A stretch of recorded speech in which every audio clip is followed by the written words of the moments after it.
Capítulo 3. Argumentos para a existência de Deus. Não deveria haver lugar em nossa instituição para uma cadeira de teologia. Thomas Jefferson. Argumentos pela existência de Deus vêm sendo codificados há séculos pelos teólogos, e suplementados por outras pessoas, entre elas fornecedores de um senso comum equivocado. As provas de Tomás de Aquino. As 5 provas declaradas por Tomás de Aquino no século XIII não provam nada, e é fácil, embora eu hesite em dizê-lo, dada sua eminência, mostrar como são vazias. As 3 primeiras são apenas modos diferentes de dizer a mesma coisa, e podem ser analisadas juntas.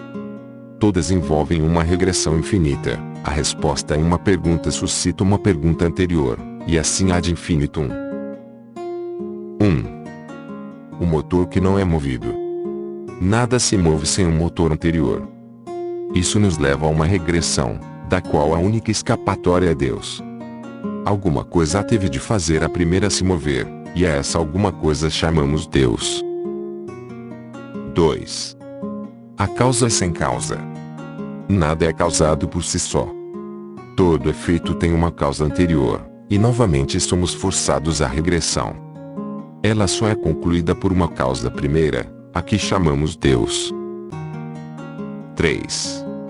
O argumento cosmológico. Deve ter havido uma época em que não existia nada de físico. Mas, como as coisas físicas existem hoje, tem de ter havido algo de não físico para provocar sua existência, e a esse algo chamamos Deus. Esses 3 argumentos baseiam-se na ideia da regressão e invocam Deus para encerrá-la. Eles assumem, sem nenhuma justificativa, que Deus é imune à regressão. Mesmo que nos demos ao duvidoso luxo de conjurar arbitrariamente uma terminação para a regressão infinita e lhe dermos um nome, não há absolutamente nenhum motivo para dar a essa terminação as propriedades normalmente atribuídas a Deus: onipotência, onisciência, bondade, criatividade de design, sem falar de atributos humanos como atender a preces, perdoar pecados e ler os pensamentos mais íntimos. Por falar nisso, aos especialistas em lógica não escapou que a onisciência e a onipotência são incompatíveis entre si. Se Deus é onisciente, ele já tem de saber que vai intervir para mudar o curso da história usando sua onipotência. Mas isso significa que ele não pode mudar de ideias sobre a intervenção, o que significa que ele não é onipotente.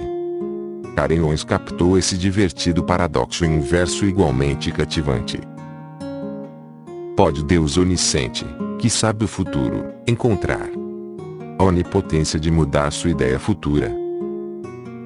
Para retomar a regressão infinita e a ineficácia de invocar Deus para encerrá-la, seria mais parcimonioso conjurar, digamos, a singularidade do Big Bang ou algum outro conceito físico ainda desconhecido.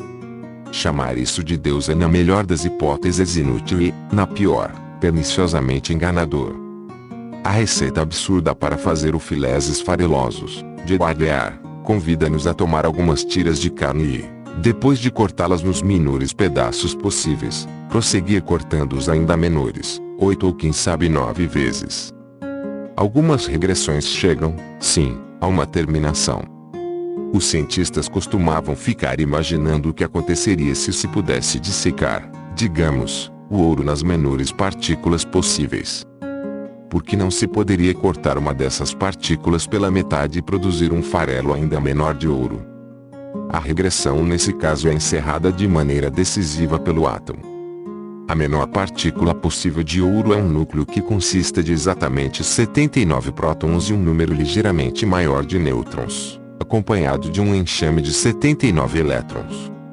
Se cortar o ouro além do nível de um único átomo, qualquer coisa que se obtiver já não será mais ouro.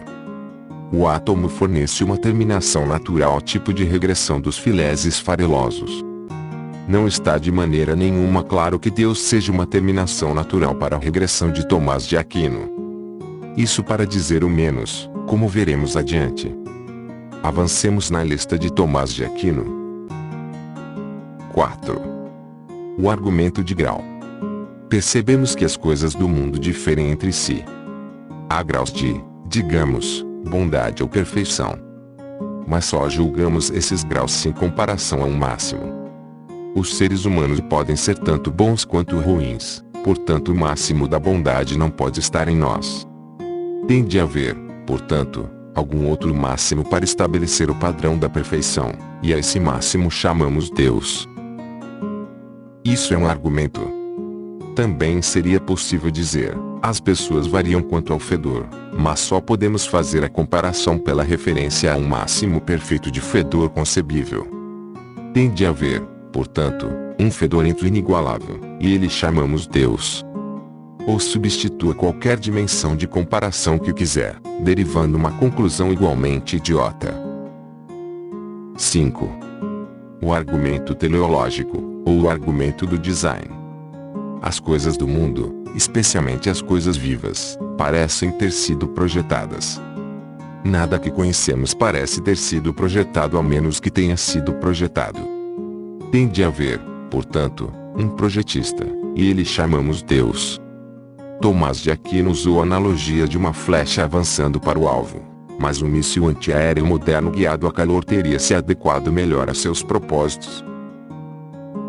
O argumento do design é o único que ainda é regularmente usado hoje em dia, e ainda soa para muita gente como o argumento determinante do nocaute. O jovem Darwin ficou impressionado com ele quando, estudante de graduação em Cambridge, o leu na Teologia Natural de William Paley.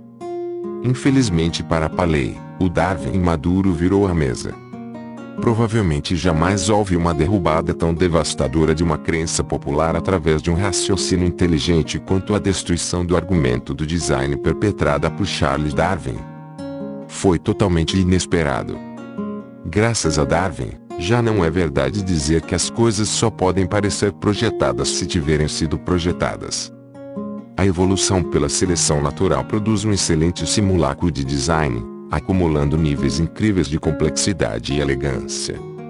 E entre essas eminências do pseudo-design estão os sistemas nervosos que, entre seus feitos mais modestos, manifestam comportamentos de busca a um alvo que, mesmo num inseto minúsculo, se parecem ainda mais com um míssil sofisticado guiado a calor do que com uma simples flecha indo para o alvo. Retornarei ao argumento do design no capítulo 4. O argumento ontológico e outros argumentos a priori. Os argumentos para a existência de Deus encaixam-se em duas categorias principais, os a priori e os a posteriori. Os 5 de Tomás de Aquino são argumentos a posteriori, baseando-se em inspeções do mundo. O mais famoso dos argumentos a priori, aqueles que se baseiam na pura racionalização teórica, é o argumento ontológico, proposto por Santo Anselmo de Canterbury em 1078 e reeditado de formas diferentes por vários filósofos desde então. Um aspecto bizarro do argumento de Anselmo é que ele não se dirigia originalmente aos seres humanos, e sim ao próprio Deus, na forma de uma oração, e você que achava que uma entidade capaz de ouvir uma oração não precisaria ser convencida da sua própria existência. É possível conceber, disse Anselmo, um ser sobre o qual nada de melhor possa ser concebido. Até mesmo um ateu consegue conceber um ser tão superlativo, embora negue sua existência no mundo real. Mas, prossegue o argumento, um ser que não existe no mundo real é, exatamente por esse fato, menos que perfeito. Portanto temos uma contradição e, presto, Deus existe. Deixe-me traduzir esse argumento infantil para a linguagem apropriada, a linguagem do parquinho. Aposto com você que consigo provar que Deus existe. Aposto que não consegue. Tudo bem, então. Imagine a coisa mais perfeita, perfeita possível. Tá bom, e agora? Agora, essa coisa perfeita de verdade? Ela existe? Não, está só na minha cabeça. Mas se ela fosse de verdade, ela seria ainda mais perfeita, porque uma coisa perfeita de verdade teria que ser melhor que uma coisa imaginária boba. Então provei que Deus existe. Nananana. Os ateus são uns insensatos. Fiz meu sabichão infantil escolher a palavra insensatos de propósito. O próprio Anselmo citou o primeiro verso do Salmo 14. Diz o insensato em seu coração: Deus não existe, e teve a ousadia de usar a palavra insensato no latim insipiens, para seu ateu hipotético.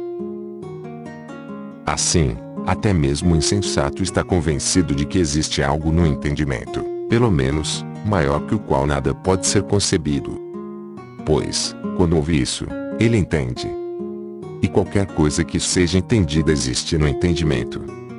E seguramente aquilo maior que o qual nada pode ser concebido não pode existir apenas no entendimento. Pois suponha que ele existe apenas no entendimento, então se pode conceber que ele exista na realidade, que é maior. A simples ideia de que conclusões grandiloquentes possam ser derivadas de tamanhos truques estilo agomaquia já me é uma ofensa estética, portanto tenho de tomar cuidado para não sair brandindo palavras como insensato. Bertrand Russell, nada insensato, disse, é mais fácil sentir a convicção de que o argumento ontológico deve ser falacioso que localizar onde exatamente está a falácia. O próprio Russell, quando jovem, foi brevemente convencido por ele. Lembro o momento preciso, um dia em 1894, quando eu caminhava pela Trinity Lane e vi num clarão, ou achei ter visto, que o argumento ontológico é válido. Tinha saído para comprar uma lata de fumo. No caminho da volta, de repente a joguei para o alto e exclamei, ao pegá-la: uau, o argumento ontológico é real. Por quê? Fico pensando, ele não disse alguma coisa como, uau, o argumento ontológico parece ser plausível. Mas não é bom demais para ser verdade que uma verdade grandiosa sobre o cosmos venha de um mero jogo de palavras. Melhor eu pôr mãos à obra para solucionar o que talvez seja um paradoxo como diz Zeno. Os gregos tiveram grandes dificuldades para engolir a prova de Zeno de que Aquiles jamais alcançaria a tartaruga. Mas eles tiveram o bom senso de não concluir que portanto Aquiles realmente não conseguiria alcançar a tartaruga. Em vez disso, chamaram aquilo de paradoxo e esperaram que gerações posteriores de matemáticos o explicassem. O próprio Russell, é claro, era tão qualificado como qualquer outra pessoa para saber por que não se devem jogar latas de fumo para cima comemorando o fato de Aquiles ser incapaz de alcançar a tartaruga. Porque ele não usou a mesma cautela com Santo Anselmo. Suspeito que ele fosse um ateu exageradamente justo, disposto demais a ser desiludido se a lógica parecesse assim exigir. Ou talvez a resposta esteja em uma coisa que o próprio Russell escreveu em 1946. Muito tempo depois de ter descoberto o argumento ontológico. A pergunta verdadeira é: existe alguma coisa sobre a qual possamos pensar e que, pelo simples fato de podermos pensar nela, tem sua existência demonstrada fora de nosso pensamento? Todo filósofo gostaria de dizer que sim, porque o trabalho do filósofo é descobrir coisas sobre o mundo pelo pensamento, mais que pela observação. Se a resposta certa é sim, há uma ponte entre o pensamento puro e as coisas. Se não, não. Minha sensação, pelo contrário, teria sido uma desconfiança automática e profunda para com qualquer linha de raciocínio que chegasse a uma conclusão tão significativa sem utilizar um único dado proveniente do mundo real. Talvez isso só indique que sou mais cientista que filósofo. Os filósofos, no decorrer dos séculos, levaram mesmo o argumento teológico a sério, tanto contra ele como a favor. O filósofo ateu J. L. Mackie oferece uma discussão especialmente clara entre miracle of theism. Minha intenção é de elogio quando digo que quase dá para definir um filósofo como alguém que não aceita o senso comum como resposta.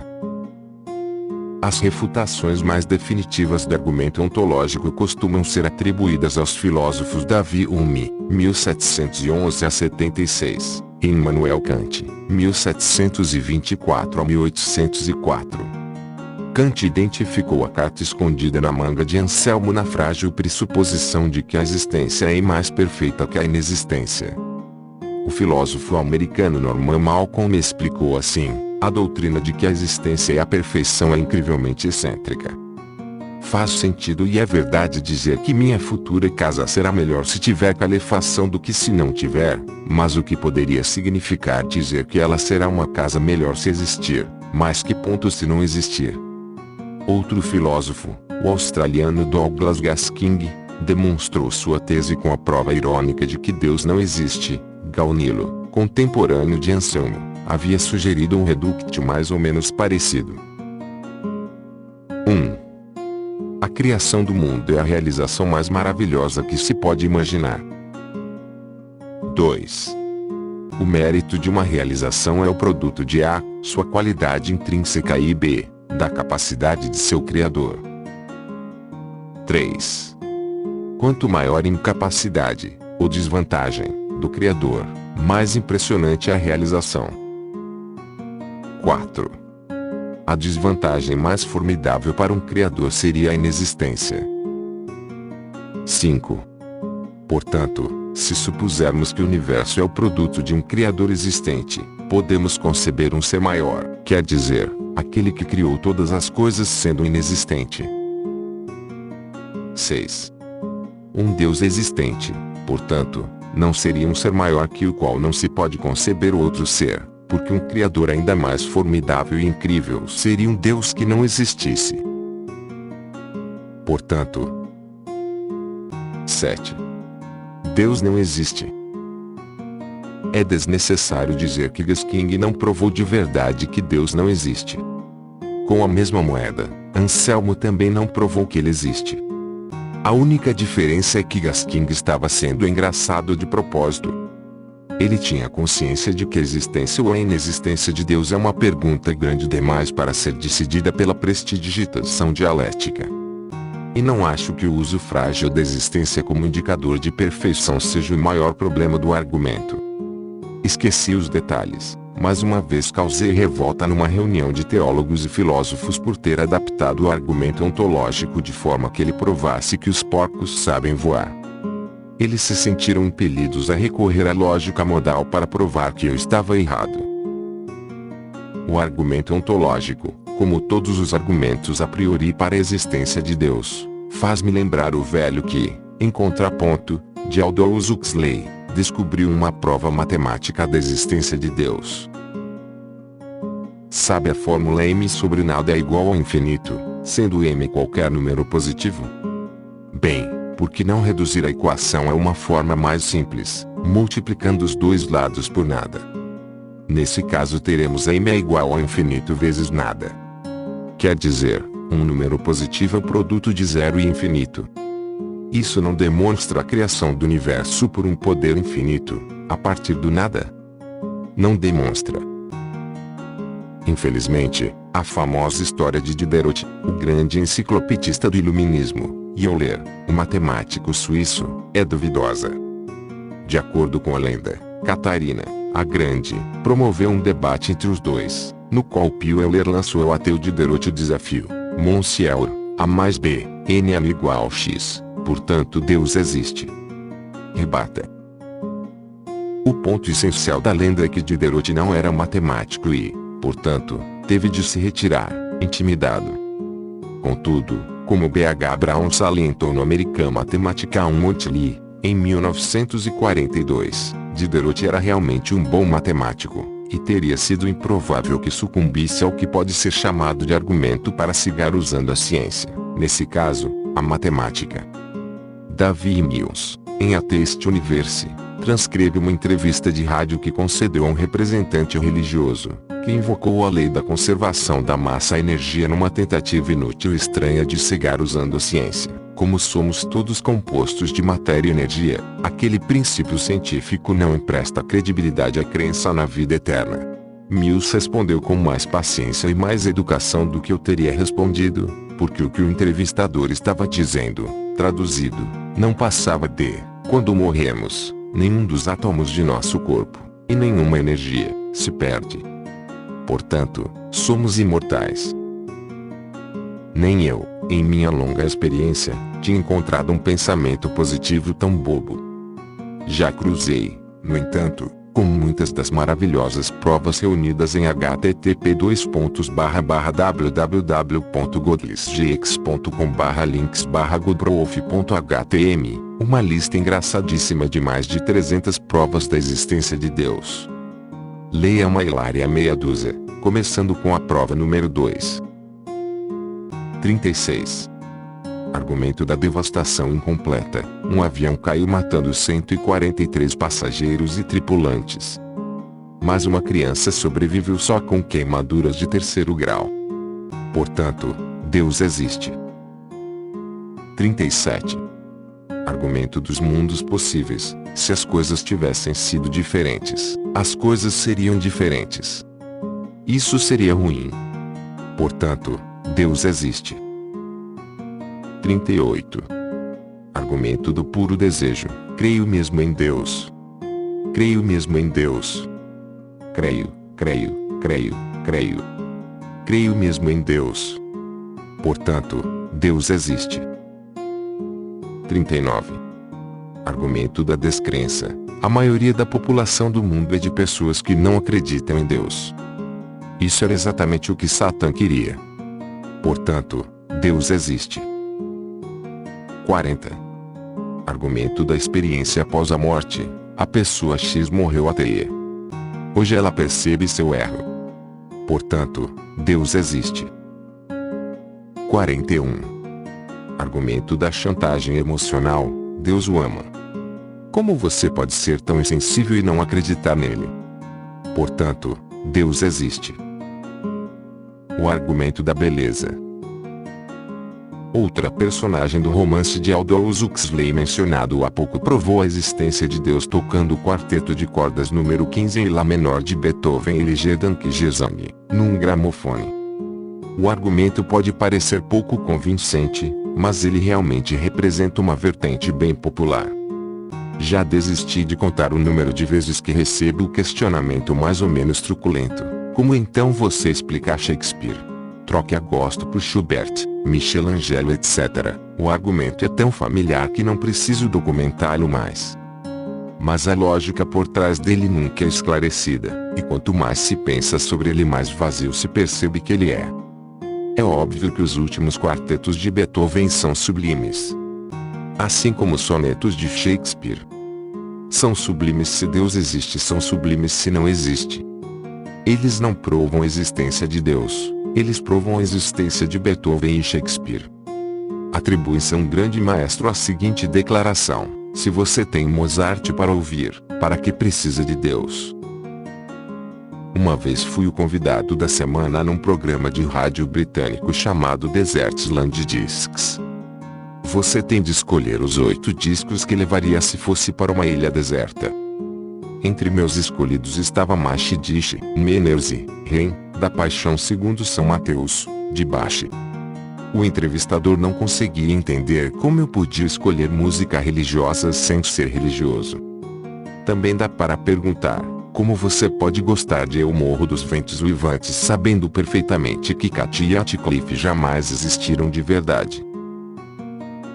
Mas é mais um ponto que eu deveria ter reforçado, e que precisa ser reforçado sempre que a religião recebe o crédito, digamos, pela Capela Sistina ou pela Anunciação de Rafael. Até mesmo grandes artistas têm de ganhar a vida, e eles aceitam encomendas onde há encomendas. Não tenho nenhum motivo para duvidar que Rafael e Michelangelo tenham sido cristãos. Era basicamente a única opção no tempo deles, mas esse fato é quase incidental. Sua enorme riqueza havia transformado a igreja no patrono dominante das artes. Se a história tivesse sido diferente, e Michelangelo tivesse sido contratado para pintar o teto de um museu de ciência gigante, ele não poderia ter produzido uma coisa no mínimo tão inspiradora quanto a Capela Sistina. Como é triste o fato de que jamais ouviremos a Sinfonia Mesozoica, de Beethoven, ou a ópera Universo em Expansão, de Mozart. E que pena sermos privados do Oratório da Evolução, de Haydn, mas isso não nos impede de apreciar sua criação. Para abordar o argumento pelo outro lado, e se, como me sugere minha mulher, Shakespeare tivesse sido obrigado a trabalhar em encomendas da igreja? Certamente teríamos perdido Hamlet, Rei Lear e Macbeth. E o que teríamos ganhado em troca? Os tecidos de que são feitos os sonhos. Vá sonhando. Se existe um argumento lógico que liga a existência de grandes obras de arte à existência de Deus, ele não é esclarecido por seus proponentes. Simplesmente se assume que ele é evidente por si só, coisa que certamente não é. Talvez ele deva ser encarado como mais uma versão para o argumento do design. O cérebro musical de Schubert é uma maravilha da improbabilidade, mais ainda que o olho dos vertebrados. Ou, para falar de modo mais desdenhoso, talvez seja uma espécie de inveja da genialidade. Como outro ser humano se atreve a fazer música / poesia / arte tão bela e eu não? Deve ter sido Deus quem fez. O argumento da experiência pessoal. Um dos meus colegas de faculdade mais maduros e mais inteligentes, que era profundamente religioso, foi acampar nas ilhas escocesas. No meio da noite ele e a namorada foram despertados em sua barraca pela voz do diabo, Satã em pessoa. Não havia dúvida possível, a voz era diabólica em todos os sentidos. Meu amigo jamais esqueceria aquela experiência terrível, e ela foi um dos fatores que mais tarde o levaram a ser ordenado. Jovem, fiquei impressionado com sua história, e a contei numa reunião de zoólogos que descansavam no Rosiane de Cronin, em Oxford. 2 deles, por acaso, eram ornitólogos experientes, e caíram na gargalhada. Pardela sombria, gritaram em coro, rindo. Um deles acrescentou que os gritos de cacarejas da espécie garantiram a ela, em várias partes do mundo e em várias línguas, o apelido local de pássaro do diabo. Muita gente acredita em Deus porque acredita ter tido uma visão dele, ou de um anjo ou de uma virgem de azul, com seus próprios olhos.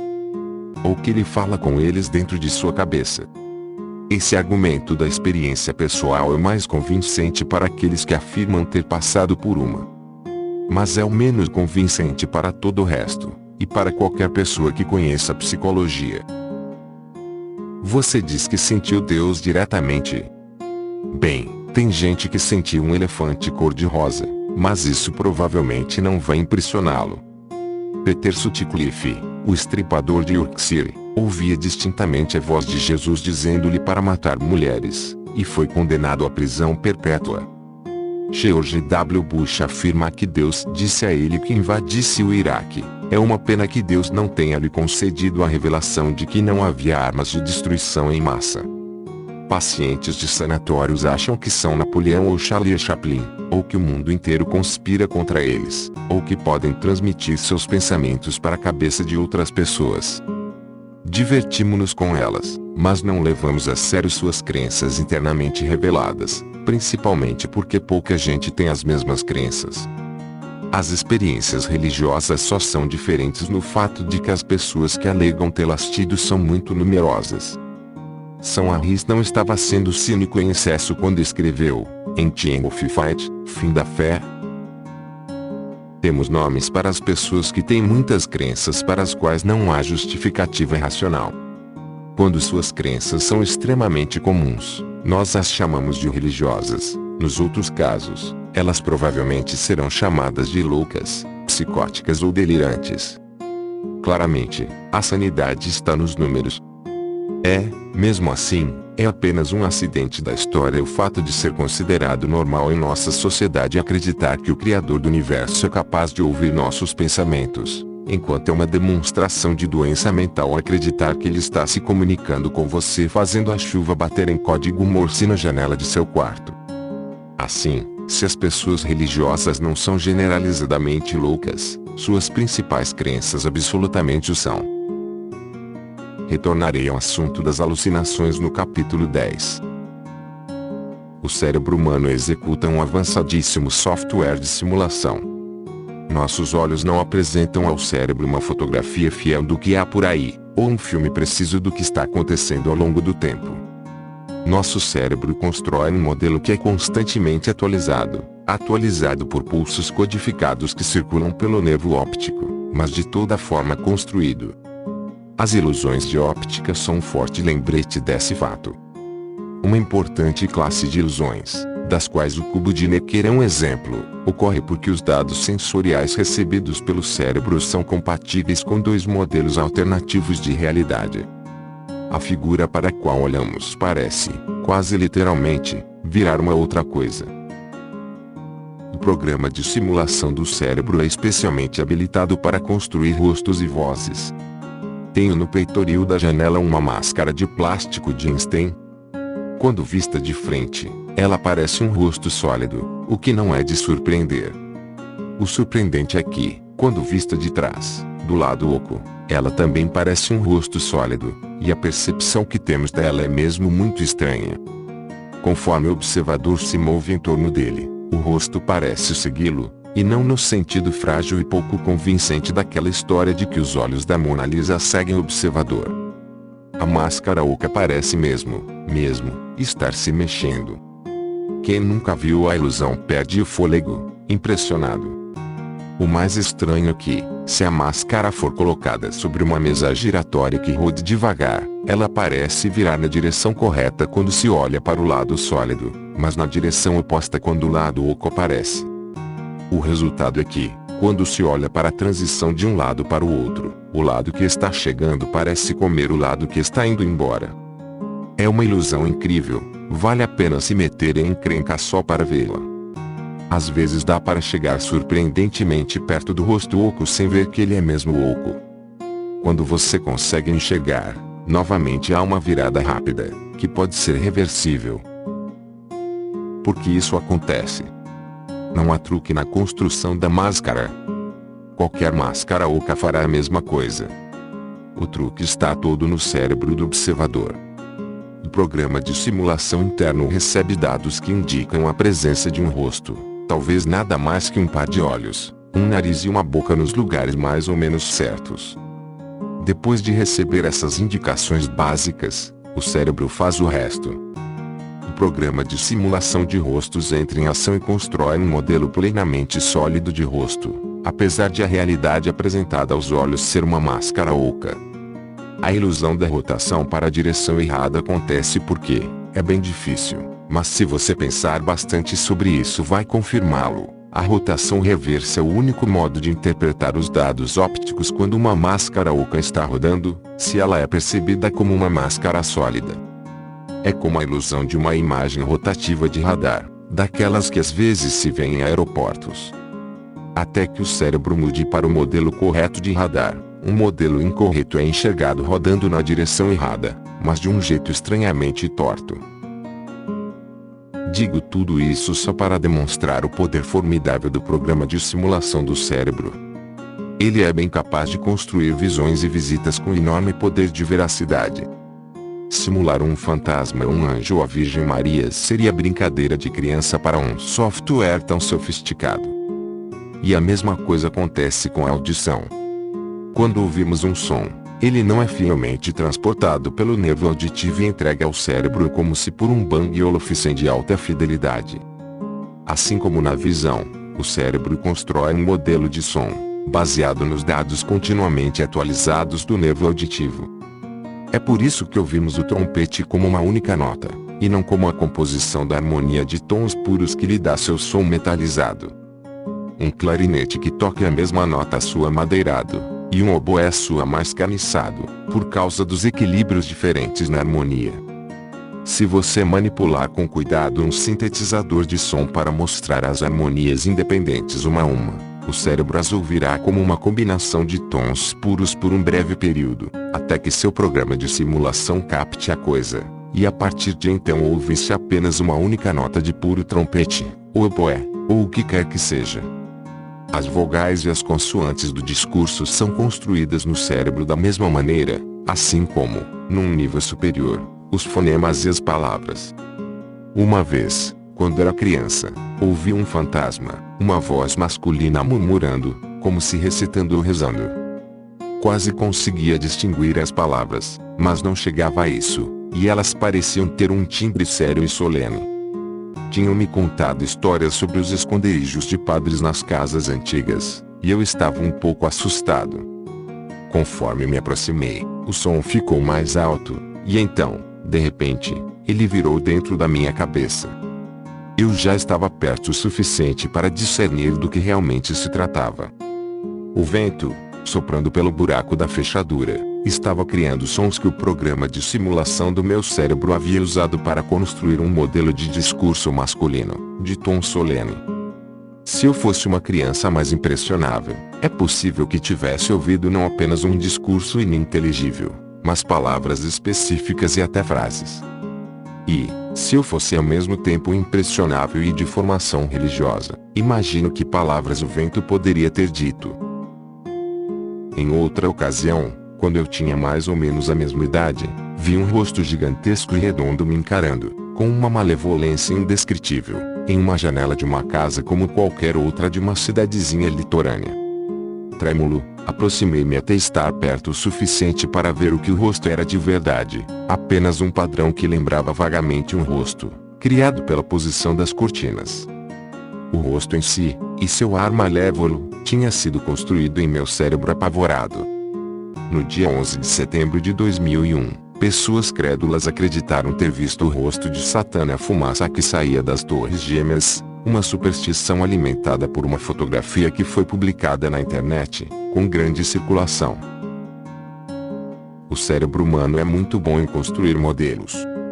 Quando estamos dormindo, isso se chama sonhar. Quando estamos acordados, chamamos de imaginação, ou, quando é real demais, de alucinação. Como mostrará o capítulo 10, crianças que têm amigos imaginários muitas vezes os veem claramente, exatamente como se eles fossem reais.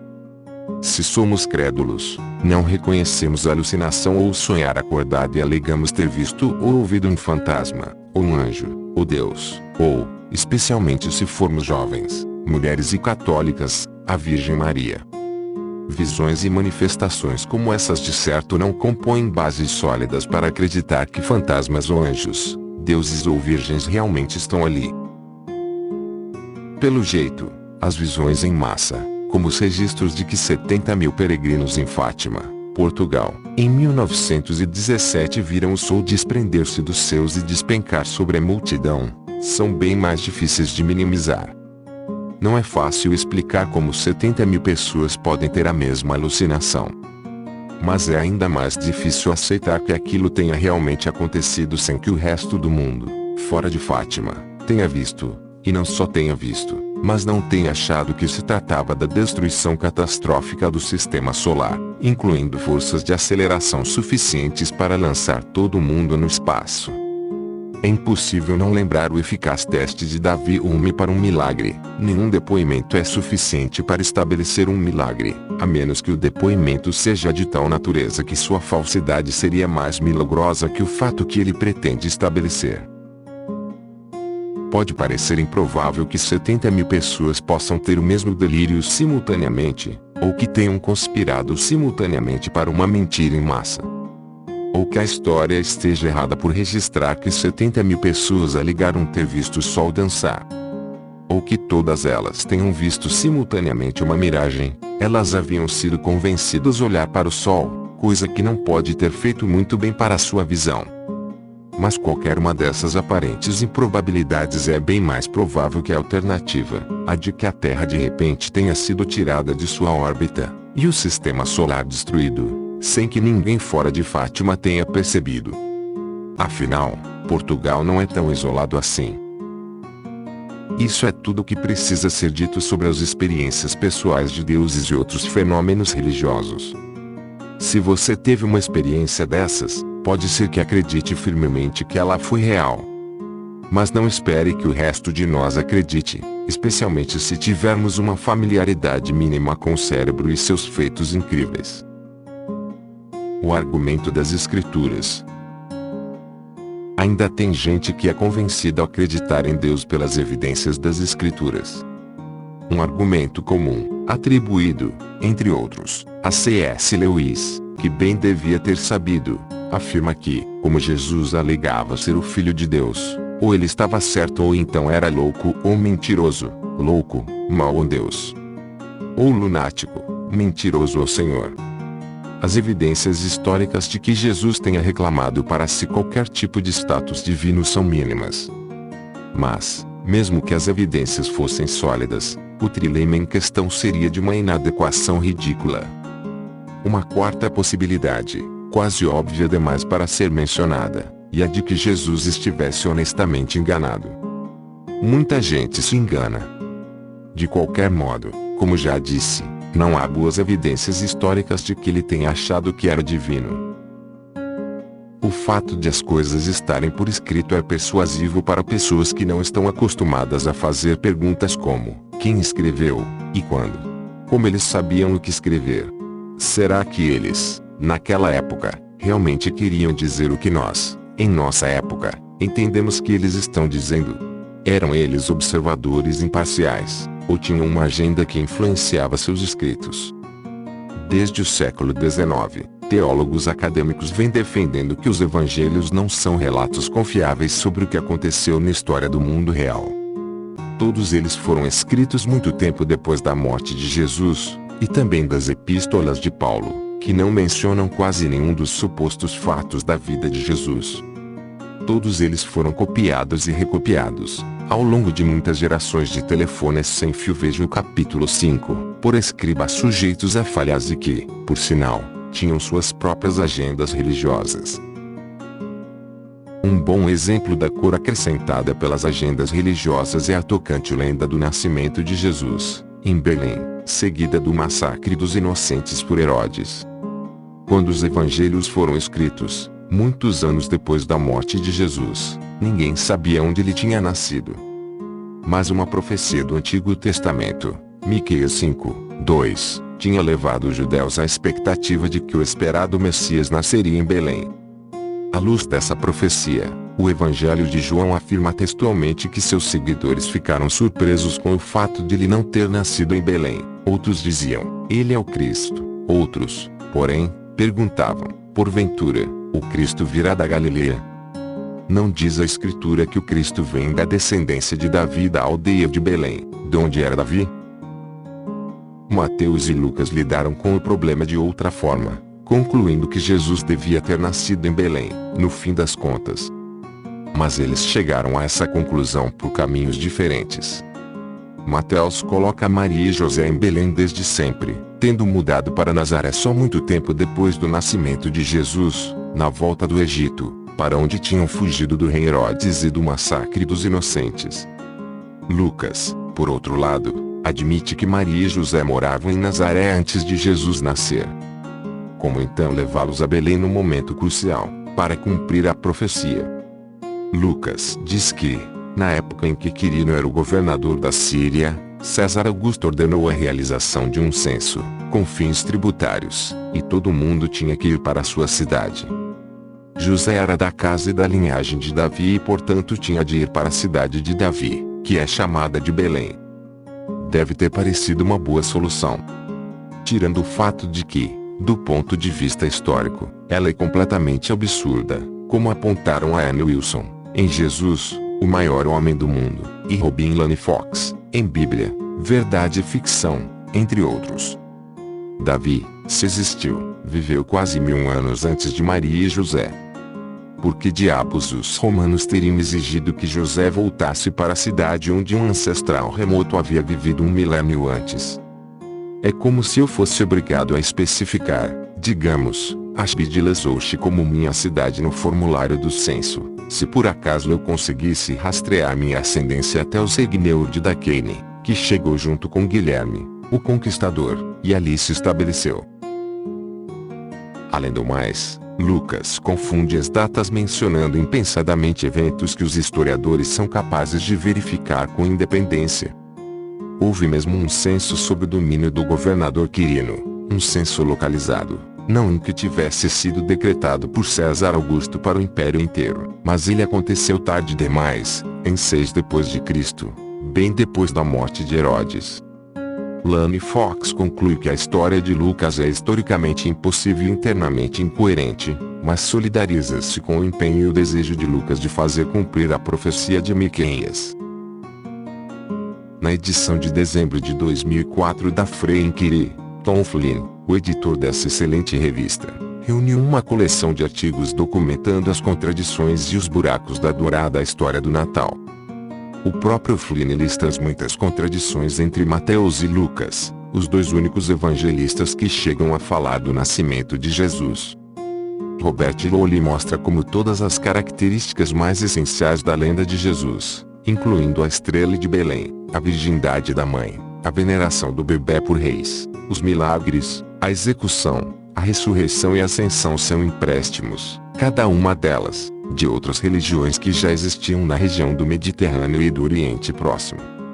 Flynn sugere que o desejo de Mateus de fazer cumprir as profecias messiânicas, descendência de Davi, nascimento em Belém, pelo bem dos leitores judaicos, entrou em rota de colisão com o desejo de Lucas de adaptar o cristianismo aos gentios, e portanto de utilizar pontos conhecidos e populares das regiões pagãs helênicas, virgindade da mãe, adoração por reis etc.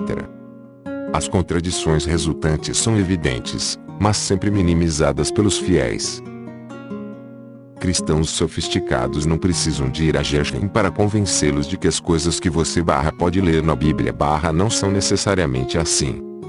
Mas há muitos cristãos pouco sofisticados por aí que acham, sim, que elas são necessariamente assim, que levam a Bíblia bem a sério, como um registro literal e preciso da história, e portanto como evidência que sustenta suas crenças religiosas.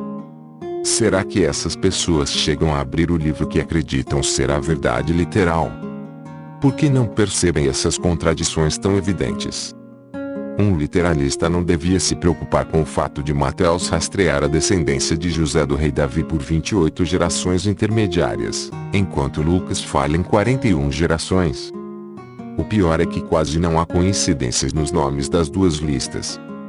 De qualquer jeito, se Jesus nasceu mesmo de uma virgem, os ancestrais de José são irrelevantes e não podem ser usados para fazer cumprir, a favor de Jesus, a profecia do Antigo Testamento de que o Messias deveria ser descendente de Davi. O acadêmico bíblico americano Bart Ehrman, num livro cujo subtítulo é Quem Mudou a Bíblia e Por quê?, revela as imensas incertezas que obscurecem os textos do Novo Testamento. Na introdução do livro, o professor Ehrman traz de forma emocionante sua jornada educacional pessoal de crente fundamentalista na Bíblia cético ponderado, uma jornada impulsionada pela esclarecedora constatação da enorme falibilidade das Escrituras. De modo significativo, conforme ele foi subindo na hierarquia das universidades americanas, desde o fundo do poço, no Instituto Bíblico Moody, passando pelo Eton College, um pouco mais elevado na escala, mas ainda a alma mater de Billy Graham, e o seminário teológico em Princeton, a cada passo que dava ia sendo advertido de que teria problemas para manter seu cristianismo fundamentalista diante do perigoso progressismo. Isso se comprovou, e nós, seus leitores, somos os maiores beneficiados. Outros livros de uma iconoclastia revigorante são Bíblia, Verdade e Ficção, já mencionado, de Robin Lane Fox, It Secular Bible, We Non-Believers Must Take Religion Seriously, de Jacques Berliner Blau. Os 4 evangelhos que chegaram ao cânone oficial foram escolhidos, mais ou menos de forma arbitrária, dentre uma amostra maior de pelo menos uma dúzia, incluindo os evangelhos de Tomás, Pedro, Nicodemo, Felipe, Bartolomeu e Maria Madalena. Era esses outros evangelhos que Thomas Jefferson se referia na carta ao sobrinho. Esqueci de observar, quando falei do Novo Testamento, que deves ler todas as histórias de Cristo, também as daqueles que um conselho de eclesiásticos decidiu por nós serem pseudo-evangelistas, lê-los tanto quanto os chamados evangelistas. Porque esses pseudo-evangelistas pretendiam a inspiração, tanto quanto os outros, e tu é que deves julgar as pretensões deles por tuas próprias razões, e não pelas razões daqueles eclesiásticos. Os evangelhos que não entraram no cânone foram omitidos por aqueles eclesiásticos provavelmente porque incluíam histórias que eram ainda mais embaraçosamente implausíveis que aquelas dos 4 canônicos. O infantil Evangelho de Tomás, por exemplo, contém várias passagens sobre o menino Jesus abusando de seus poderes mágicos como uma fada travessa, transformando descaradamente seus coleguinhas em bodes, ou transformando a lama em pardais, ou dando uma mão ao pai na carpintaria, estendendo milagrosamente uma peça de madeira. Alguém dirá que ninguém acredita mesmo em histórias de milagres brutos como as do Evangelho de Tomás. Mas não há nem mais nem menos motivos para acreditar nos 4 evangelhos canônicos. Todos têm o status de lenda, tão duvidosos em termos factuais quanto as histórias do rei Arthur e seus cavaleiros da Távola Redonda. A maior parte do que há em comum nos 4 evangelhos canônicos vem da mesma fonte, seja o Evangelho de Marcos ou uma obra perdida da qual Marcos é o primeiro descendente remanescente. Ninguém sabe quem foram os 4 evangelistas, mas eles quase certamente jamais conheceram Jesus pessoalmente. Boa parte do que escreveram não representava de maneira nenhuma uma tentativa honesta de registrar a história, mas uma simples reciclagem do Antigo Testamento, porque os autores dos evangelhos estavam devotadamente convencidos de que a vida de Jesus tinha de cumprir as profecias do Antigo Testamento. É até possível montar uma argumentação histórica séria, embora ela não conte com apoio total, para defender que Jesus nem chegou a existir, como já fez, entre outras pessoas, o professor G. L. Wells, da Universidade de Londres, em vários livros, como de Jesus existe.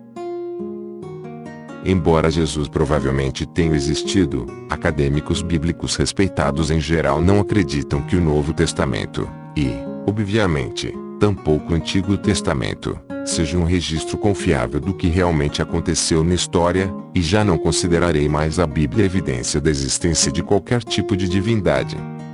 Nas palavras sagazes de Thomas Jefferson, que escrevia para seu antecessor, John Adams, chegará o dia em que a geração mística de Jesus, pelo Ser Supremo como Pai, no ventre de uma virgem, será categorizada junto com a fábula da geração de Minerva no cérebro de Júpiter.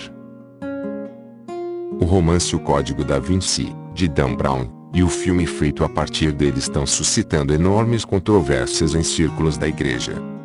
Os cristãos são incentivados a boicotar o filme e fazer piquetes nas salas que o exibem. É realmente uma fabricação do começo ao fim, ficção inventada, faz de conta. Nesse aspecto, é exatamente como os evangelhos. A única diferença entre o Código da Vinci e os evangelhos é que os evangelhos são ficção antiga, enquanto o Código da Vinci é ficção moderna. O argumento dos cientistas admirados e religiosos.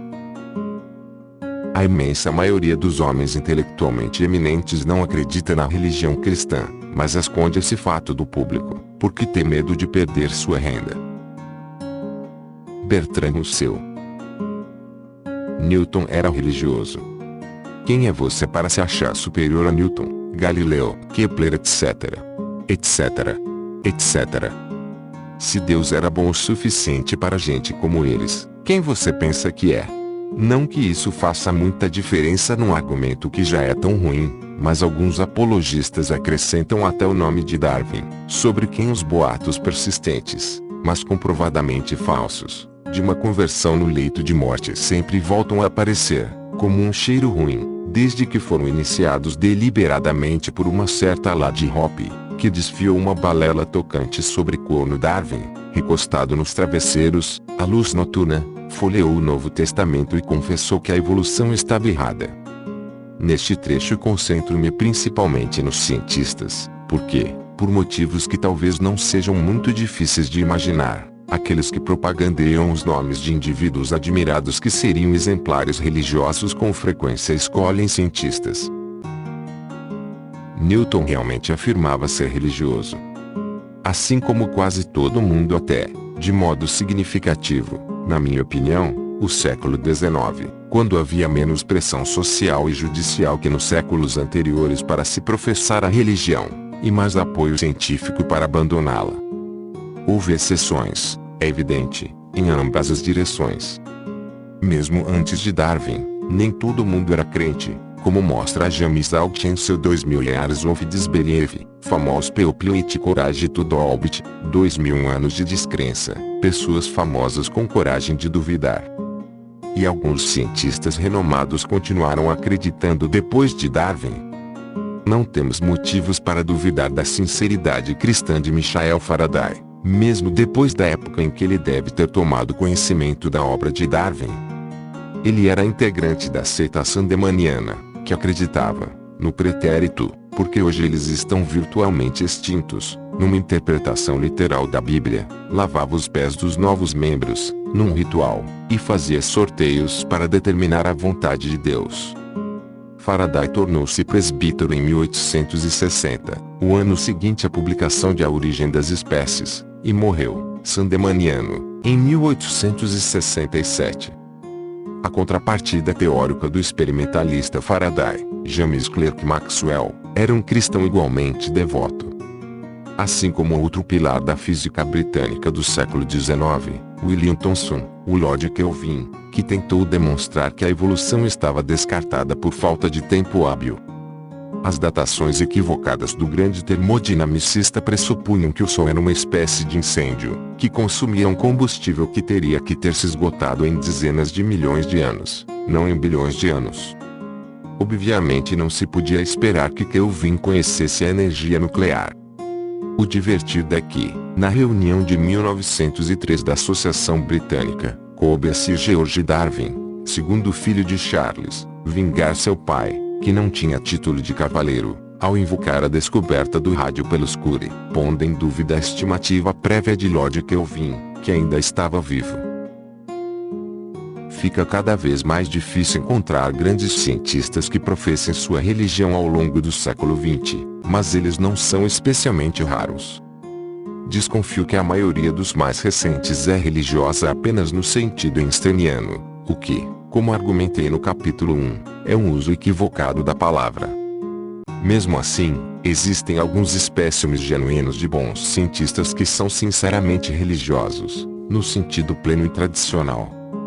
Entre os cientistas britânicos contemporâneos, os mesmos 3 nomes aparecem com familiaridade agradável do nome dos sócios de uma firma de keynesiana de advocacia, Peacock, Stannard e Polkinghorne. Os 3 ou ganharam o prêmio Templeton ou fazem parte do conselho consultor da Templeton. Depois de discussões amistosas com todos eles, tanto em público como na esfera privada, continuo perplexo, não tanto por sua crença em uma espécie de legislador cósmico, mas por sua crença nos detalhes da religião cristã, a ressurreição, o perdão dos pecados e tudo mais. Há alguns exemplos correspondentes nos Estados Unidos, como por exemplo Francis Collins, diretor administrativo do braço americano do projeto Genoma Humano Oficial. Mas, assim como na Grã-Bretanha, eles se destacam por sua raridade e são objeto de uma perplexidade divertida por parte de seus pares da comunidade acadêmica. Em 1996, nos jardins de sua antiga faculdade, em Cambridge, o Clare College, entrevistei meu amigo Jim Watson, gênio fundador do projeto Genoma Humano, para um documentário da BBC que estava fazendo sobre Gregor Mendel, gênio fundador da própria genética. Mendel, evidentemente, era religioso, um monge agostiniano, mas aquilo foi no século XXI, quando se tornar um monge foi o meio mais fácil para o jovem Mendel explorar seus estudos científicos. Para ele, era o equivalente a uma bolsa de pesquisa. Perguntei a Watson se ele conhecia muitos cientistas religiosos hoje em dia. Ele respondeu, virtualmente nenhum.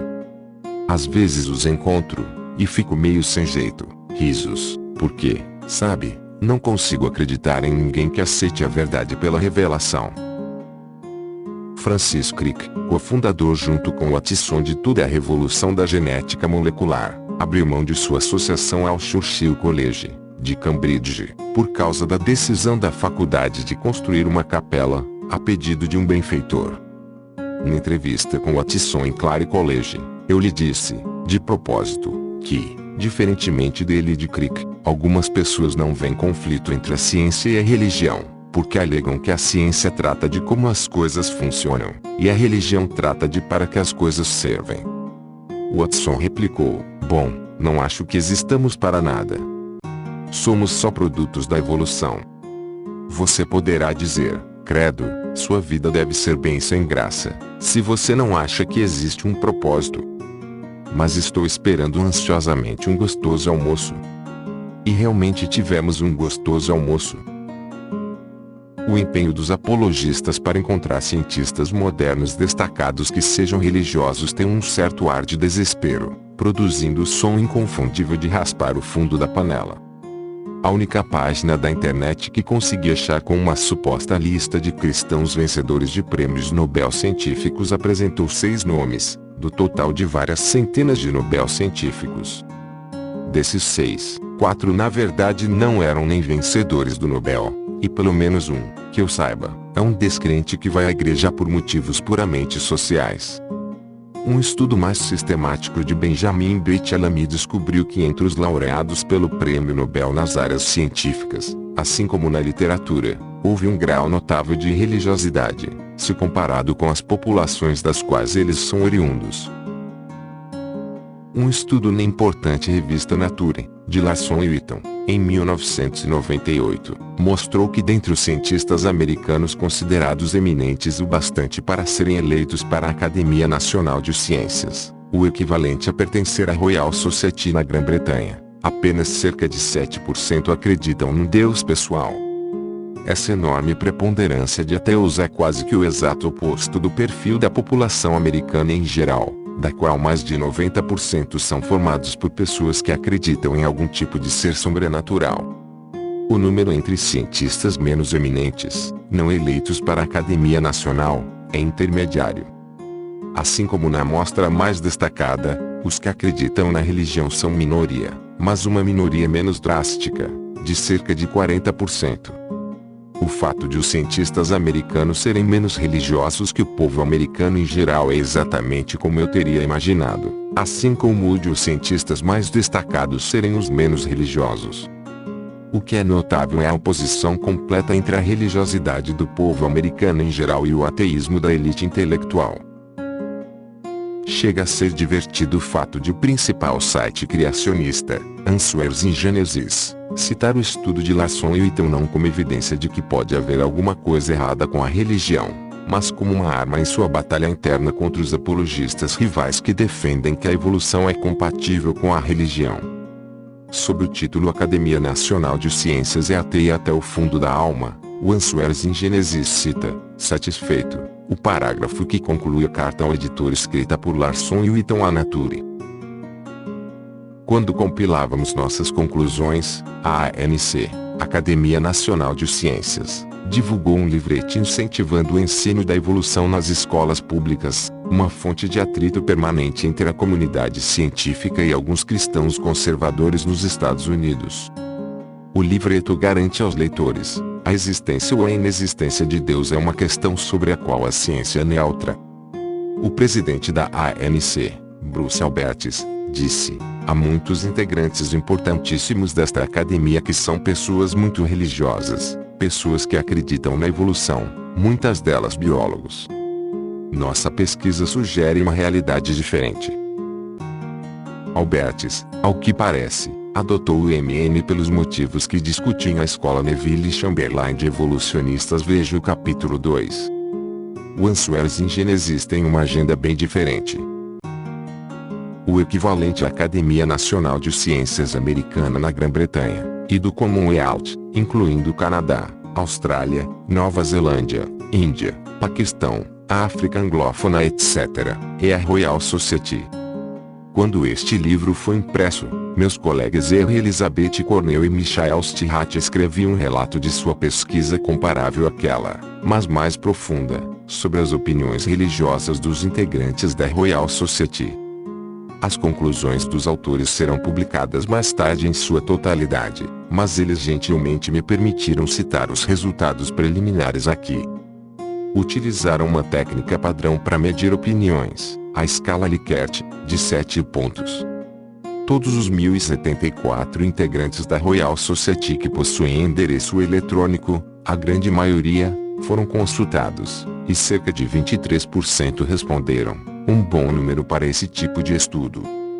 Foram oferecidas a eles várias afirmações, como, por exemplo, acredito em um Deus pessoal, que tem interesse pelas pessoas, que ouve preces e as atende, que está preocupado com o pecado e com transgressões e que faz juízos.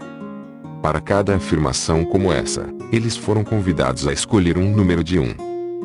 Forte discordância, a 7. Forte concordância. É meio difícil comparar os resultados diretamente com os do estudo de Larson e Whitton, porque estes ofereceram aos acadêmicos uma escala de apenas 3 pontos, e não de 7, mas a tendência geral é a mesma. A imensa maioria dos integrantes da Royal Society, assim como a imensa maioria dos acadêmicos do ZOA, é de ateus. Apenas 3,3% dos membros da Royal Society concordaram fortemente com a declaração de que existe um Deus pessoal, isto é, escolheram 7 na escala, enquanto 78,8% discordaram fortemente, isto é, escolheram 1 na escala. Se definirmos como crentes os que escolheram 6 ou 7, e se definirmos como descrentes os que escolheram 1 ou 2, houve um número maciço de descrentes, 213, contra parcos 12 crentes. Assim como Larson e Wheaton, e como também foi observado por Beit Alami e Argyle, Cornell e Stirrat encontraram uma tendência pequena, mas significativa, de os cientistas da área da biologia serem ainda mais ateus que os cientistas da área da física. Para os detalhes, e para o restante de suas interessantíssimas conclusões, por favor confira o trabalho deles quando ele for publicado.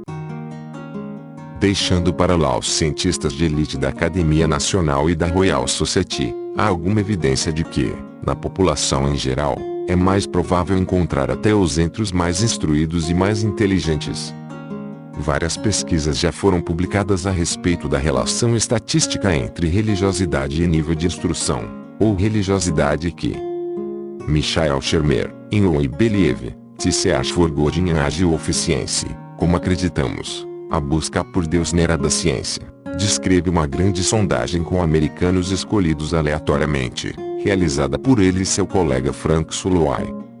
Entre os muitos resultados interessantes estava a descoberta de que a religiosidade realmente mantém uma correlação negativa com o nível de instrução. As pessoas mais instruídas têm uma tendência menor a ser religiosas. A religiosidade também mantém correlação negativa com o interesse na ciência e, de forma contundente, com o liberalismo político. Nada disso é de surpreender, nem o fato de que há uma correlação positiva entre a religiosidade da pessoa e a dos pais. Sociólogos que estudaram crianças britânicas observaram que apenas 1 entre cada 12 rompe com as crenças religiosas dos pais. Como era de esperar, pesquisadores diferentes mensuram as coisas de formas diferentes, por isso é difícil comparar estudos diferentes. A meta-análise é uma técnica em que um pesquisador analisa todos os trabalhos publicados sobre determinado tópico e compara o número de estudos que concluíram uma coisa com o número dos que concluíram outra coisa. A respeito de religião e que, a única meta-análise que conheço foi publicada por Paul Bell na Mensa Magazine em 2002. A Mensa é a Sociedade de Indivíduos de QI elevado, e sua revista, nada surpreendentemente, inclui artigos sobre aquilo que os reúne. Bell concluiu, dos 43 estudos realizados desde 1927 sobre a relação entre crença religiosa e a inteligência ou o nível de instrução da pessoa, todos, com exceção de 4, observaram uma conexão inversa. Isto é, quanto maior a inteligência ou o nível de instrução da pessoa, menor é a probabilidade de ela ser religiosa ou ter qualquer tipo de crença. Uma meta-análise é sempre fadada a ser menos específica que qualquer um dos estudos que contribuíram para ela. Seria bom haver mais estudos nessa linha, e mais estudos com integrantes de grupos de elite, de outras academias nacionais e com vencedores de prêmios e medalhas importantes como o Nobel, o Crawford, o Field, o Kyoto, o Cosmos e outros. Espero que as edições futuras deste livro incluam esse tipo de dado. Uma conclusão razoável, a partir dos estudos existentes, é que os apologistas religiosos seriam mais sábios se ficassem mais calados do que normalmente são sobre as pessoas que querem usar como exemplos, pelo menos no que diz respeito aos cientistas. Aposta de Pascal. O grande matemático francês Blaise Pascal achava que, por mais improvável que fosse a existência de Deus, há uma assimetria ainda maior na punição por errar no palpite. É melhor acreditar em Deus, porque se você estiver certo poderá ganhar o júbilo eterno, e se estiver errado não vai fazer a menor diferença. Por outro lado, se você não acreditar em Deus e estiver errado, será amaldiçoado para todo sempre, e se estiver certo não vai fazer diferença. Pensando assim, a decisão é óbvia. Acredite em Deus. Há, porém, alguma coisa claramente esquisita no argumento. Acreditar não é uma coisa que se possa decidir, como se fosse uma questão política. Não é pelo menos uma coisa que eu consiga decidir por vontade própria. Posso decidir ir à igreja e posso decidir recitar a novena, e posso decidir jurar sobre uma pilha de bíblias que acredito em cada palavra escrita nelas. Mas nada disso pode realmente me fazer acreditar se eu não acreditar. A aposta de Pascal só poderia servir de argumento para uma crença fingida em Deus. E é melhor que o Deus em que você alega acreditar não seja do tipo onisciente, senão ele vai saber da enganação. A ideia absurda de que acreditar é uma coisa que se pode decidir fazer é deliciosamente ridicularizada por Douglas Adams em Dirk Gently's Holistic Detective Agency, em que somos apresentados ao monge elétrico, um dispositivo muito prático que se compra para acreditar por você. O modelo de luxo é anunciado como capaz de acreditar em coisas que ninguém de Salt Lake City acreditaria. Mas por que, então, estamos tão dispostos a aceitar a ideia de que o que é imprescindível fazer, se isso quiser agradar a Deus, é acreditar nele? O que há de tão especial em acreditar? Não é igualmente provável que Deus recompense a bondade, ou a generosidade, ou a humildade, ou a sinceridade? E se Deus for um cientista que considera a busca honesta pela verdade a virtude suprema? Aliás, o projetista do universo não teria de ser um cientista. Perguntaram a Bertrand Russell o que ele diria se morresse e se visse confrontado por Deus, exigindo saber por que Russell não acreditava nele. Não havia provas suficientes, Deus, não havia provas suficientes, foi a resposta, eu quase diria imortal, de Russell. Deus não respeitaria Russell por seu ceticismo corajoso, sem contar pelo pacifismo corajoso que o colocou na prisão durante a Primeira Guerra Mundial, bem mais do que respeitaria Pascal por sua aposta cautelosa e covarde. E, embora não tenhamos como saber de que lado Deus ficaria, não precisamos saber para refutar a aposta de Pascal. Estamos falando de uma aposta, lembre-se, e Pascal não estava defendendo que a dele tivesse qualquer coisa além de uma probabilidade muito remota. Você apostaria que Deus valorizaria mais uma crença fingida e desonesta, ou mesmo uma crença honesta, que o ceticismo honesto? Suponha que o Deus que o confrontar quando você morrer seja Baal, e suponha que Baal seja tão invejoso quanto disseram que era seu velho rival Javé. Não seria melhor que Pascal não tivesse apostado em Deus nenhum, em vez de apostar no Deus errado? O próprio número de deuses e deusas em potencial em que se poderia apostar não corrompe toda a lógica de Pascal. Pascal estava provavelmente brincando quando promoveu sua aposta, assim como estou brincando para descartá-la. Mas já encontrei gente, por exemplo na sessão de perguntas depois de uma palestra, que apresentou seriamente a aposta de Pascal como um argumento a favor da crença em Deus, por isso tive motivos para dar a ela um breve espaço aqui. Será possível, por fim, argumentar em busca de uma espécie de anti-aposta de Pascal? Imagine que assumamos que realmente haja uma pequena chance de Deus existir. Mesmo assim, seria possível dizer que você terá uma vida melhor, mais plena, se apostar na sua inexistência, e não na sua existência, para não desperdiçar seu tempo precioso adorando, sacrificando-se em nome dele, lutando e morrendo por ele, etc. Não responderei à pergunta aqui, mas os leitores poderão mantê-la em mente quando chegarmos aos capítulos posteriores, sobre as consequências malévolas que podem se originar da crença e da observância religiosa. Argumentos bayesianos. Acho que a tentativa mais estranha de tese sobre a existência de Deus que já vi é o argumento bayesiano, apresentado recentemente por Stephen Wynne em T-Probability of God. Hesitei em incluir esse argumento, que é mais fraco e menos insensato pela antiguidade que os outros. O livro de Wynne, no entanto, recebeu uma atenção jornalística considerável quando foi publicado, em 2003, e proporciona a oportunidade de juntar algumas linhas explanatórias. Tenho alguma solidariedade pelos objetivos dele porque, como argumentei no capítulo 2, acredito que a existência de Deus, como hipótese científica, seja, pelo menos em princípio, investigável. Além disso, a tentativa quixotesca de Wynne de dar um valor numérico à probabilidade é bem divertida. O subtítulo do livro: A Simple Calculation that Proves the Ultimate Truth, um cálculo simples que comprova a verdade definitiva, tem toda a cara de ter sido um acréscimo posterior da editora, porque não há, no texto de Unwin, convicção tão pretensiosa. É melhor encarar o livro como um manual, uma espécie de teorema de Bayes para leigos, usando a existência de Deus como um estudo de caso semi-irônico. Unwin podia muito bem ter usado um assassinato hipotético como caso prova para demonstrar o teorema de Bayes. O detetive organiza as evidências.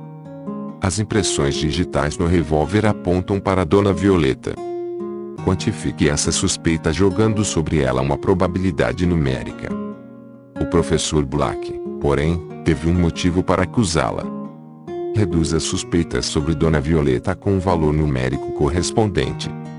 As evidências médico-legais sugerem uma probabilidade de 70% de o revólver ter sido disparado com precisão a longa distância, o que dá motivos para pensar num culpado com treinamento militar. Quantifique nossa suspeita mais elevada sobre o Coronel Mostarda. O Sr. Marinho tem o motivo mais plausível para o assassinato. Aumente nossa avaliação numérica da probabilidade dele. Mas o longo fio de cabelo loiro no blazer da vítima só pode pertencer à senhorita Rosa e assim por diante. Uma mistura de probabilidades decididas com uma dose maior ou menor de subjetividade bagunça a cabeça do detetive, atraindo-o para várias direções. A ideia é que o teorema de Bayes o ajude a chegar a uma conclusão. Trata-se de um mecanismo matemático para combinar muitas estimativas de probabilidades e chegar a um veredicto final, que possui sua própria estimativa de probabilidade. Mas é óbvio que essa estimativa final não pode ser melhor que os números originais que foram fatorados. Esses números normalmente são resultado de um juízo subjetivo, com todas as dúvidas inevitáveis. O princípio Gigo, garbage in, garbage out, entra lixo, sai lixo, é aplicável aqui, e, no caso do exemplo de Deus usado por Unwin, aplicável a um termo leve demais. Unwin é um consultor de risco apaixonado pela inferência bayesiana que monta contra métodos estatísticos rivais. Ele ilustra o teorema de Bayes não usando um assassinato, mas a maior prova de todas, a existência de Deus. A ideia é começar com uma incerteza total, que ele quantifica determinando para a existência e para a inexistência de Deus uma probabilidade inicial de 50% cada. Em seguida ele lista 6 fatos que podem influenciar a questão, dá um valor numérico a cada um deles, fatora os 6 números dentro do mecanismo do teorema de Bayes e vê que número aparece. O problema é que, repetindo, os 6 pesos não são quantidades mensuradas, mas simplesmente os juízos particulares de Stephen Unwin, transformados em números só para se encaixar no exercício. Os 6 fatos são: 1. Temos um senso de bondade. 2. As pessoas fazem maldades. Hitler, Stalin, Saddam Hussein. 3. A natureza faz maldades. Terremotos, tsunamis, furacões. 4. Pode haver milagres de pequena dimensão. Perdi minhas chaves e as reencontrei. 5. Pode haver milagres de grandes dimensões. Jesus pode ter ressuscitado de entre os mortos. 6. As pessoas têm experiências religiosas. Se é que isso vale alguma coisa, não vale, na minha opinião, no final da corrida maluca bayesiana, na qual Deus larga bem na frente, depois fica muito para trás, e depois consegue voltar à marca dos 50%, de onde partiu, ele por fim acaba, na estimativa de Unwin, com uma probabilidade de 67% de existir. Unwin decide então que seu veredicto bayesiano de 67% não é autossuficiente e toma a bizarra decisão de aumentá-lo para 95% com uma injeção emergencial de fé. Parece piada, mas é assim mesmo que ele procede. Eu gostaria de justificar como ele faz isso, mas não há nada a dizer. Já encontrei esse tipo de absurdo em outros lugares, quando desafiei cientistas religiosos, mas inteligentes, a justificar sua crença, levando em conta que eles admitiam que não há evidências, Admito que não há evidência.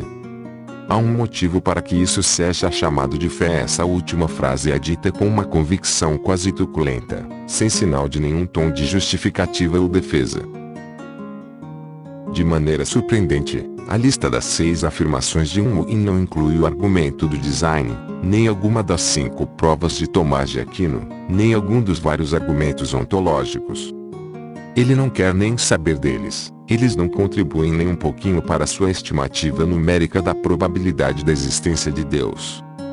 Ele os discute e, como bom estatístico, descarta-os, classificando-os como vazios.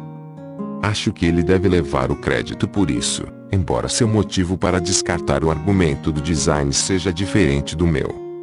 Mas os argumentos que ele admite em seu portal bayesiano são, parece-me, tão fracos quanto. Sem contar que os valores de probabilidade que eu determinaria para eles seriam diferentes. E, aliás, quem é que está interessado em juízos subjetivos? Ele acha que o fato de termos um senso de certo e errado pesa bastante a favor de Deus, enquanto eu não acho que isso devesse afetar a expectativa inicial. Os capítulos 6 e 7 mostrarão que não dá para defender a tese de que o fato de possuirmos um senso de certo e errado tem alguma ligação clara com a existência de uma divindade supernatural. Como no caso de nossa capacidade de apreciar um quarteto de Beethoven, nosso senso de bondade, embora não necessariamente a persuasão para segui-lo, seria como é existindo ou não existindo Deus. Por outro lado, Unwin acha que a existência do mal, especialmente catástrofes naturais como terremotos e tsunamis, pesa muito contra a probabilidade de que Deus exista. Aqui, o juízo de Unwin é oposto ao meu, mas está em linha com muitos teólogos desconfortáveis. A teodiceia é a justificativa da providência divina diante da existência do mal, tira o sono dos teólogos. O respeitado dicionário Oxford de Filosofia diz que o problema do mal é a mais poderosa objeção ao teísmo tradicional. Mas esse é um argumento que só vai contra a existência de um Deus bom. A bondade não faz parte da definição da hipótese de que Deus existe, ela não passa de um acessório desejável. As pessoas com tendências teológicas são sabidamente e com frequência cronicamente incapazes de distinguir a verdade daquilo que gostariam que fosse verdade. Mas, para um crédulo em algum tipo de inteligência sobrenatural que seja mais sofisticado, é ridiculamente fácil superar o problema do mal. Basta postular um Deus malvado, como aquele que recheia cada página do Antigo Testamento. Ou, se não gostar dessa hipótese, invente um outro Deus malvado, dê a ele o nome de Satã e ponha na batalha cósmica dele contra o Deus bom a culpa por todo o mal que há no mundo. Ou, uma solução mais sofisticada, postule um Deus com tarefas mais grandiosas a fazer que se preocupar com o sofrimento humano. Ou um Deus que não seja indiferente ao sofrimento, mas que o considere o preço justo a pagar pelo livre-arbítrio num cosmos ordenado. Podem-se encontrar teólogos comprando todas essas racionalizações. Por essas razões, se eu fosse refazer o exercício bayesiano de Unwin, nem o problema do mal nem considerações morais em geral me afastaria muito, nem para um lado nem para o outro, da hipótese nula, os 50% de Unwin. Mas não quero discutir sobre isso porque, de qualquer maneira, não posso ficar inflamado demais com opiniões pessoais, seja as de Unwin, seja as minhas. Há um argumento muito mais poderoso, que não depende de juízos subjetivos, que é o argumento da improbabilidade. Ele realmente nos afasta drasticamente do agnosticismo dos 50%, para bem mais perto do extremo do teísmo, na visão de muitos teístas, e para bem mais perto do extremo do ateísmo, na minha opinião. Já o mencionei várias vezes. O argumento gira em torno da conhecida pergunta: quem criou Deus? Que a maioria das pessoas pensantes descobre por si só. Um Deus projetista não pode ser usado para explicar a complexidade organizada porque qualquer Deus capaz de projetar qualquer coisa teria que ser complexo o suficiente para exigir o mesmo tipo de explicação para si mesmo. A existência de Deus nos coloca diante de uma regressão infinita da qual ele não consegue nos ajudar a fugir. Esse argumento, como mostrarei no próximo capítulo, demonstra que a existência de Deus, embora não seja tecnicamente descartável, é muito, mas muito improvável mesmo.